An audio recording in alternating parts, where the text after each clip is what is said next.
Il y a beaucoup d'enfants de Dieu qui pourront accepter une grande partie de ce que nous disons, mais qui réagiront en déclaration que c'est idéaliste, que c'est trop élevé, que ce n'est pas possible, que les choses étant ce qu'elles sont maintenant, nous ne pouvons pas espérer un tel retour à la parole de Dieu.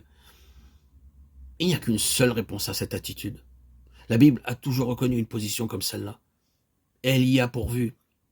Il n'eut qu'un petit nombre d'hommes qui, du sein de la nation d'Israël captive, retournèrent volontairement pour reconstruire la ville, la muraille, la maison à Jérusalem. Et la parole qui les gouvernait et les caractérisait était que celui qui a un cœur bien disposé, que son Dieu soit avec lui. Il est clair que dans le livre de l'Apocalypse, la majorité avait abandonné la pensée entière du Seigneur. L'appel que nous y trouvons s'adresse à ceux qui ont une oreille pour entendre. Nous voyons qu'ils sont appelés les vainqueurs, et cela est nettement en relation avec les conditions décadentes. C'est une réaction vers la pensée entière et originelle du Seigneur. On peut difficilement s'attendre à ce que tous les chrétiens répondent à l'appel et à la mesure de Dieu. Mais il est clair qu'ils le peuvent, que le Seigneur le veut, et que ce qu'il veut n'est pas hors d'atteinte. Ce peut être un chemin coûteux, et le prix en sera surtout amer à cause de l'attitude des autres chrétiens.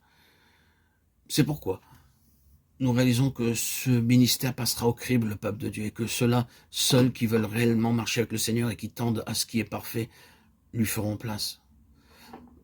Notre message, donc, doit toucher les vainqueurs. Bien que nous ne le regardions pas comme des élus, d'entre les élus, comme une aristocratie spirituelle choisie. Ils auront une place d'honneur spéciale, parce que le Seigneur aura en eux ce à quoi il a mis son cœur dès le commencement. La différence à la fin sera celle que nous voyons entre Joseph et ses frères. Un ministère comme celui dont nous parlons sera le résultat de son action profonde et sévère à notre égard. Ce n'est pas quelque chose que l'on puisse étudier et obtenir mentalement. Nous ne sortirons jamais du tour du potier comme un vase terminé, mais d'une manière ou d'une autre, le Seigneur associera le façonnage et l'usage. Sans aucun doute, c'est ce qui devrait être fait. Le messager du Seigneur, dans le message du Seigneur, nous avons ici ce principe fondamental, que l'instrument n'est jamais en avance sur son histoire spirituelle. Les prophètes eux-mêmes qui parlaient des choses à venir et de beaucoup de choses dont le sens ne leur était pas entièrement clair, étaient amenés à avoir leur ministère incrusté en eux par l'expérience pratique. Mais l'action sévère de Dieu a toujours en vue l'accroissement et le progrès. Un tel ministère ne peut être ni entrepris ni adopté. Nous ne pourrons pas y entrer comme nous entrons dans un travail quelconque, par un entraînement technique ou par une préparation intellectuelle. C'est en vérité quelque chose en présence de quoi nous reculons naturellement comme Moïse, Jérémie et d'autres.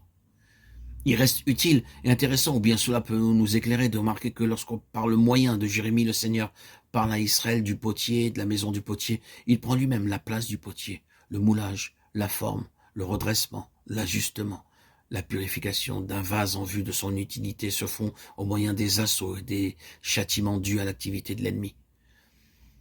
Il y avait un rapport entre les mains du potier et l'opposition d'un souverain étranger faisant le siège de la ville. Ainsi, pour que nous soyons d'une plus grande utilité, le Seigneur se sert de l'ennemi et de son œuvre.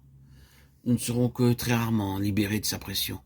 Telles sont les choses essentielles auxquelles nous avons été appelés à nous consacrer. Nous ne pouvons faire autrement.